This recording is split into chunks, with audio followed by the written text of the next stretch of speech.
Bismillahirrahmanirrahim. Assalamualaikum warahmatullahi wabarakatuh. Alhamdulillah wassalatu wassalamu ala Rasulillah wa ala alihi wa sahbihi wa man walah wa ba'd. Saudara-saudariku, semoga Allah senantiasa menyayangi, melindungi dan menyehatkan kita semua. Dan lebih daripada itu, kita bermohon pada Allah semoga kita diberikan bimbingan dalam menata seluruh aktivitas kita sehingga dapat lancar, mudah dan melahirkan keberkahan yang bermanfaat untuk kehidupan dunia ataupun akhirat kita. Beberapa waktu ini marak kita dapati berita tentang musibah yang dialami oleh saudara-saudari kita sebangsa setanah air terkait berkelindan dengan persoalan pinjaman online atau yang viral juga disebut dengan pinjol. Penting untuk disampaikan bahwa kami pun sesungguhnya sudah cukup lama menerima keluhan-keluhan baik dari surat elektronik di email ataupun juga bahkan surat tulis tangan yang dikirimkan via pos kepada kami. Lebih daripada itu bahkan datangnya per orang atau bahkan keluarga ke Quantum Akhyar Institute, ke pusat spiritual di masjid juga yang meminta solusi atau bahkan berkonsultasi terkait dengan persoalan dimaksud. Kiranya kita pertama mengapresiasi baik kepada Kepolisian Republik Indonesia atau statement terakhir dari Menko Polhukam juga yang memberikan satu kekuatan kepada masyarakat dengan konvensi pers yang telah disampaikan atau juga action langsung yang telah ditempuh oleh Kepolisian Republik Indonesia dengan menertibkan dan juga memberikan pelajaran kepada, kita tidak katakan pengusaha ya, tapi lebih barangkali pegiat yang memfasilitasi pinjaman-pinjaman online yang dikategorikan dalam konteks ini oleh tinjauan hukum kita dengan ilegal. Di sisi yang lain juga ada perlu pemahaman di masyarakat tentang tinjauan syariat Islam dalam memahami hukum praktik pinjaman online ini, sehingga dengan itu kita bisa mengetahui dengan lebih baik dan mendapati solusi bila mengalami masalah-masalah serupa, langkah apa yang kiranya bisa kita tempuh dan dengan langkah itu tidak terjebak atau terjerembab pada keburukan yang berkali-kali lipat daripada sebelumnya. Baik, teman-teman sekalian, langsung saja kita ingin sampaikan bahwa kami kira ulama manapun jika ditanya tentang konsepsi di pinjaman online ini yang dipenuhi dengan riba, dalam konteks yang sampai kepada kita ya, khususnya yang terkait dengan yang ilegal, saya pun tidak memahami yang legal itu yang seperti apa gitu ya. Konsepsinya seperti apa, bagaimana, namun yang marak kepada kita dari yang ilegal, disebut ilegal oleh baik kepolisian ataupun juga Menko Polhukam atau pemerintah secara umum yang saat ini tengah ditindak, ya itu sesuatu yang terpenuhi secara syarat dan segalanya untuk mendapati hukum haram dalam syariat. Jadi ulama manapun kalau ditanya pasti akan mengatakan haram. Ribanya jelas terpenuhi, berkali-kali lipat. Ada unsur maksiat juga yang sangat tinggi, yang berwujud teror, tekanan, bahkan juga mohon maaf penyebaran hal-hal yang bisa merusak privasi seseorang dan turunan-turunan lainnya. Ini kiranya sudah cukup lengkap memberikan gambaran kepada kita bahwa hal-hal semacam ini memang diharamkan oleh agama. Haram itu kan seakar dengan kata hormah. Diserap ke dalam bahasa Indonesia hormat. Ya, jadi dilarang itu, hukum dilarang haram untuk menjaga kehormatan kita. Supaya tidak jatuh bukan hanya di hadapan Allah, tapi juga di hadapan manusia. Bukankah Anda yang terdampak jatuh kehormatannya? Ada yang memutuskan untuk mengakhiri kehidupan, na'udzubillahi min dzalik. Itu kan karena kenapa? Karena merasa kehormatannya jatuh itu. Merasa kehormatannya terendahkan dan sebagainya. Karena itulah kalau agama, syariat datang memberikan tuntunan kepada kita, sesungguhnya ingin lebih memberikan kebaikan, ketentraman, dan mengangkat kehormatan kita.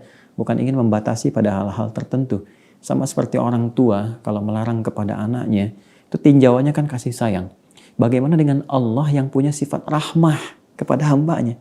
Tentu lebih sayang dibandingkan dengan seorang ibu yang punya rahim. Allah itu punya sifat rahmah dengan Rahman dan Rahimnya.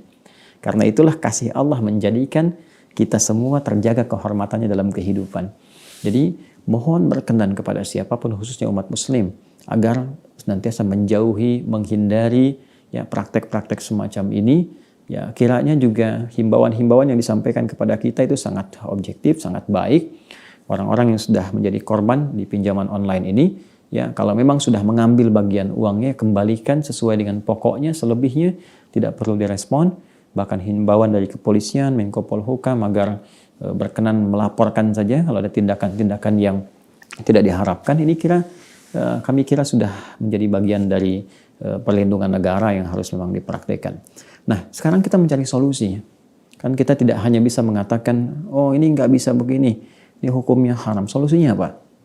Ya, teman-teman sekalian, ada dua pendekatan di sini. Ya, pendekatan pertama, pendekatan keagamaan. Di Islam kita punya konsepsi yang kita kenal dengan ZIS itu. Zakat, infak, sedekah.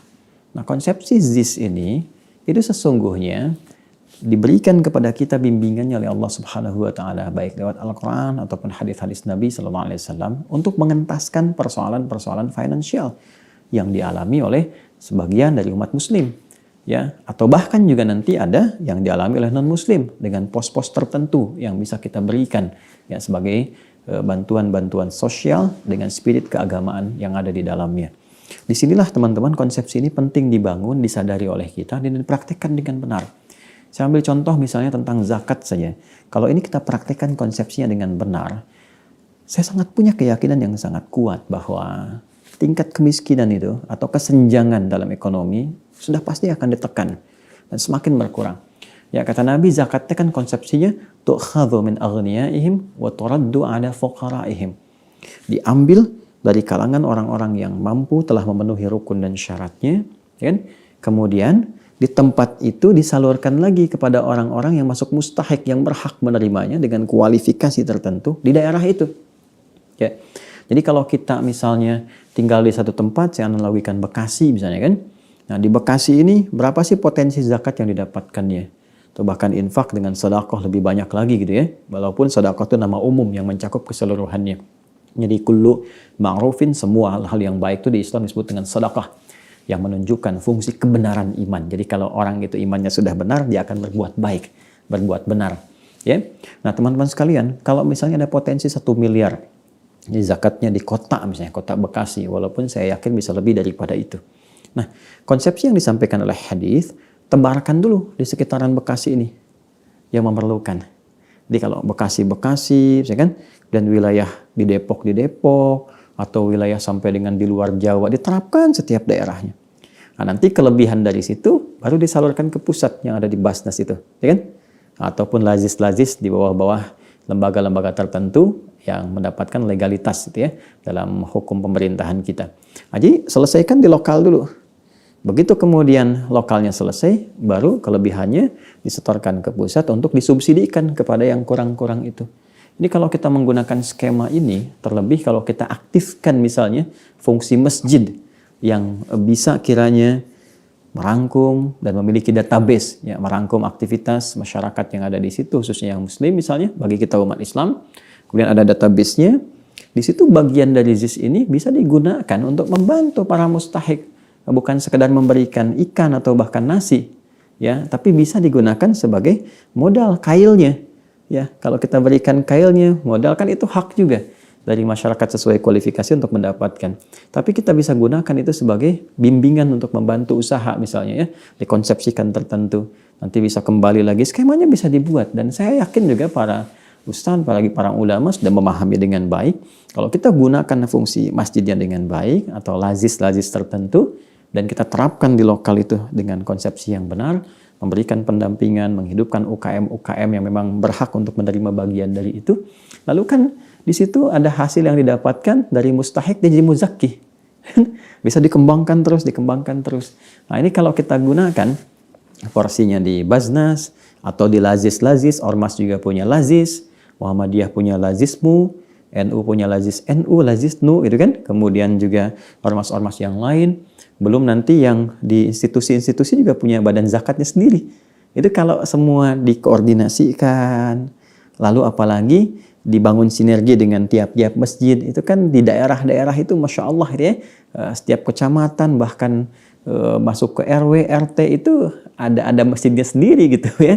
Jadi kalau kita bangun konsepsi ini dengan tersinergikan baik, saya kira insya Allah akan sangat banyak membantu. Tinggal nanti ada pendataan kan, database siapa yang berhak untuk mengeluarkan zakatnya, siapa yang berhak menerima, tinggal nanti dikoordinasikan dalam setiap titik yang ada, minimal misalnya di daerah dulu, atau per kecamatan, lalu kabupaten, provinsi, lebih naik lagi ke atas. Saya kira insya Allah akan terselesaikan sepanjang dana yang terkumpul digunakan dengan benar. Ya, bayangkan itu baru pos zakat, ya. Nanti yang infak dan sebagainya.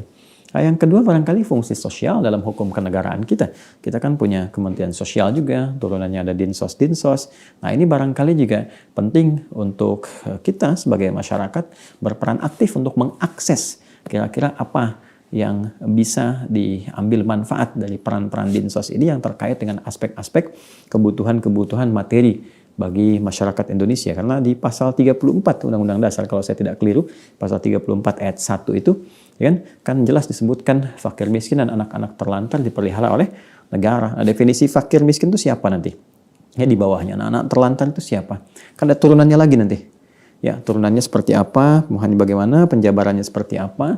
Nah, itu yang barangkali kalau di kementerian sudah menyampaikan, disosialisasikan, walaupun terbatas aksesnya di masyarakat, ya barangkali peran masyarakat yang bisa menangkap itu, kemudian kita sebarkan, viralkan, dan disusun. Ya, kalau setiap daerah itu punya perwakilan-perwakilannya, kemudian bisa mengajukan atau dikoordinasikan misalnya, ya dikoordinir via masjid, atau yang non-muslim di tempat ibadah tertentu, kan? Atau lewat lokal-lokalnya yang stakeholder birokrasinya. Saya kira kalau semua jujur, digerakkan dengan baik, lalu yang butuh-butuh tadi, mungkin butuh pinjaman modal untuk usaha, apalagi di saat pandemi seperti ini, gitu kan?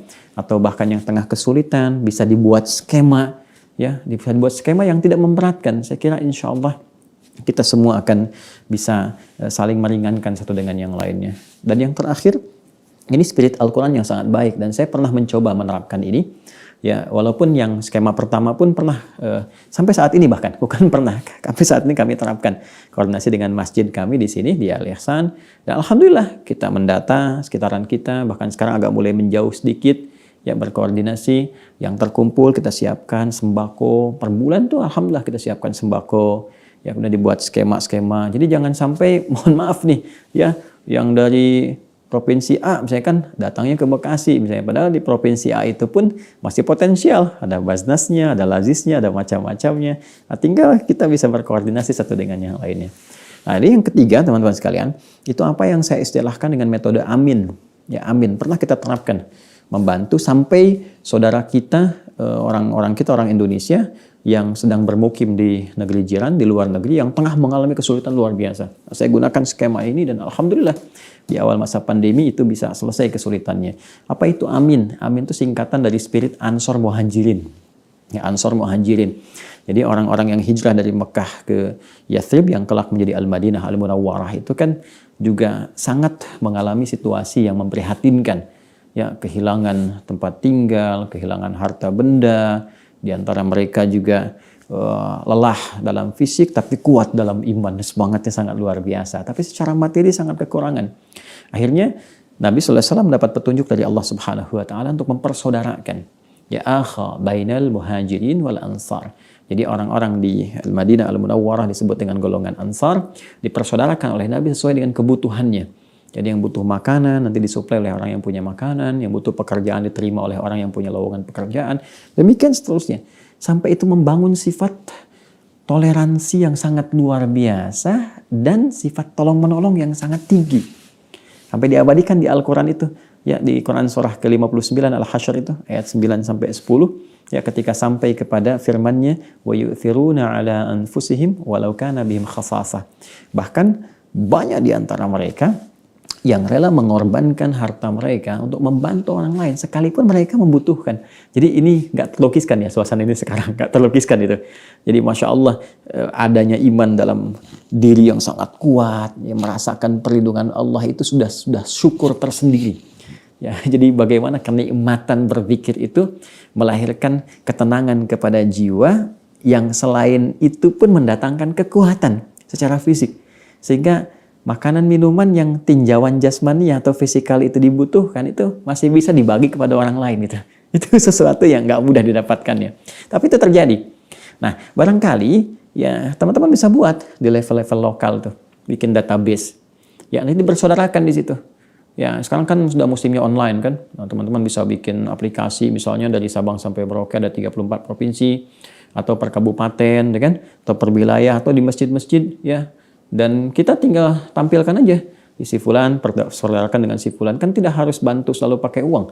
Mungkin di sini ada yang butuh Magicom gitu kan. Yang di sini misalnya ada yang butuh ya macam-macam lah.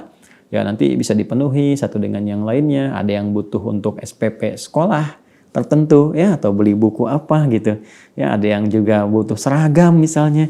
Nah, jadi kalau kita seperti ini polanya kita bangun dan difasilitasi, saya kira akan mudah dibandingkan dengan viralkan satu peristiwa butuh pakaian. Nanti semua orang support, akhirnya terkonsentrasi ke situ melebihi apa yang dibutuhkan. Walaupun itu baik semangatnya, tapi kalau kita bisa kelola ya secara lokal di tempat masing-masing, saya kira insya Allah hal-hal semacam ini bisa kita tuntaskan. Nah, jadi sekali lagi mohon kepada kita semua, jauhi, tinggalkan, jangan bersentuhan dengan pinjol-pinjol itu, ya pinjaman-pinjaman online yang kalau Anda pelajari semuanya berpotensi membahayakan kepada diri. Ya, khususnya yang ilegal itu ya. Saya tidak mengerti yang legal juga seperti apa karena saya tidak banyak mempelajari dan memahami pinjol yang legal ini. Ya, saya nggak tahu yang legalnya yang mana, regulasinya seperti apa gitu kan. Tapi kan sudut pandang agama itu berbeda tinjauannya. Ya, kalau dia tidak dibenarkan secara syariat, nah, maka tetap tidak dibenarkan. Ya, nah kalau yang ilegal ini kan kasus-kasusnya yang sudah banyak, bahkan juga disidik oleh pihak kepolisian, sudah dilakukan tindakan, bahkan sudah ada himbauan.